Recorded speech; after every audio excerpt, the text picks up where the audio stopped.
Samedi matin, une dizaine de personnes s'étaient donné rendez-vous au cimetière de Connerré. Parmi elles, Robert, le père de Dany le Prince, des amis, et puis Béatrice, la femme de Dany. Ensemble, ils ont déposé une gerbe et une plaque sur la tombe des victimes du quadruple meurtre.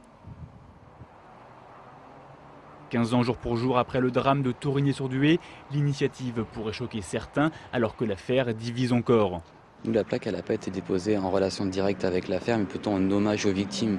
Ce que les gens oublient, c'est qu'on se bat avant tout pour la vérité et pour les victimes. Bien sûr, on veut que Dany le Prince sorte puisqu'il est innocent, mais avant toute chose, on se bat aussi pour la vérité et en mémoire et en hommage, bien sûr, aux victimes. Samedi après-midi, une centaine d'anonymes ont rejoint les amis de Dany devant le palais de justice du Mans. Tous veulent la révision du procès. La demande a été faite en 2006. Le dossier est entre les mains de la commission des révisions pénales. Elle seule peut statuer sur l'éventualité ou non d'un nouveau procès.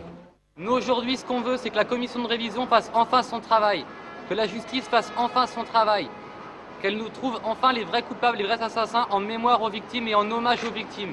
Des actions comme celle-là médiatisent l'affaire, mais pas seulement. Béatrice s'est mariée avec Dany il y a 2 ans. Pour elle, chaque marque de soutien lui permet de garder espoir. On vit, comme je l'ai toujours dit, on vit au jour le jour. Chaque jour est un jour nouveau. On essaie de toujours trouver quelque chose de positif dans les événements de la journée.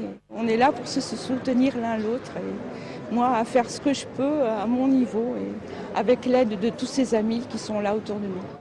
Après une minute de silence, le rassemblement s'est terminé avec la chanson écrite en hommage à Dany.